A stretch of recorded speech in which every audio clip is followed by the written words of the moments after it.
በሙሉ እሷ ስለሆነች የእውቀት መሰረት እሷ ስለሆነች የተለያዩ እውቀቶችን ከቀኖናና ከዶግማ ውጭ ያሉ እውቀቶችም ባስታውሎት የሚመጡት በዛ ስለነበረ ያውቁ ስለነበር እኔ ረጅም ጊዜ ፈይቶብኛል። በእርግጥ ለማወቅ እኔ ለማስተማር የሄዱበት ርቀት እንዲሁም ተፈጥሮ እኔ ላይ አድርገው የነበረ ሁኔታዎች አሉ። በብዙ ውጣ ውረዶች አሳልፈው ሲሰጡኝ በዛ ውስጥ እውቀትን በዛ ውስጥ እየተማርኩ በተፈጥሮ ውስጥ እያለፍኩ እየተለማመድኳቸው እንዳልፍ አድርገው ረጅም ጊዜ እንዲሁም እኔ ዓለማዊ የሚባለውን ቁስ በመሻማት ረገድ ለራሴ የዓለማዊ ሀብት ለመሰብሰብ በማደርጋቸው ጥረት ውስጥ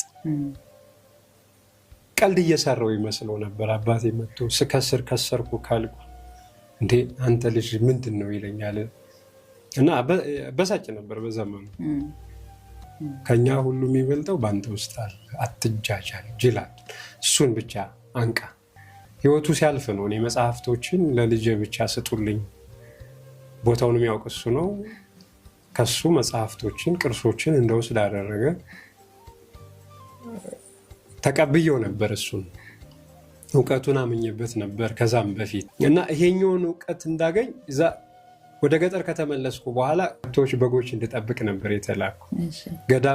ገዳመ ኢየሱስ የሚባል እዛ ጫካ ውስጥ ያለ ገዳም ትልቅ ገዳም አለና እዛ ውስጥ ነበር የምውለው። ልየታ እጽዋት ባህሪያቸው ምን እንደሚመስሉ እንዳውቅ ነው የተደረግኩት እዛ ውስጥ ሳታውቀው በተፈጥሮ ውስጥ። አዎ ለምን ሲርብሽ ፍራፍሬዎችን ትበያለሽ፣ ሾ ሲወጋሽ፣ ቁስለት ሲኖር እዛው ስለት እንኳን ሲቆርጥሽ ወዲያው ደምሽን እያንዳንዱን ነገር እዛው ከእረኞች በቅርብ ካሉ ከምናኑም ሳይቀር ከመነኮሳት እያየሽ ትኖሪያለሽ። እና አንደኛው የትምህርት ስርዓት ነበር ይሄ። የዘመናዊ ትምህርት እኮ የቀለም ተማሪ ነኝ። አባቴ ወንበር ተክሎ እያስተማረ እንኳን የቤተ እምነት ትምህርቶችን የቤተ ክህነት ትምህርት የአብነት ትምህርት እንድማር አልተደረኩም በጊዜው። በኋላ በርጌታው ራሱ አይ የባቤ ልጅ እኔ እንዴት አስተምራለሁ አንተን እስከ ማለት ድረስ የደረሱበት። በኋላ አንተን ማስተማር እኮ አልችልም አባት ራሳቸው ያስቆጥሩ። እኔ ባቤ ልጅ አልችልም። ተመልሼ አውቃለሁ ተደጋጋሚ ቦታ እና እውቀት እንዲኖር ብዙ ቦታዎች ላይ ብዙ ሀገራት ላይ እነሱ የረገጡበትን ቦታዎች ላይ እንድሄድ ተደርጊያለሁ እና መሄድባቸው የነበሩ ሁኔታዎች ግን ይሄኛው ነው ትምህርት በደንብ እያየሁት።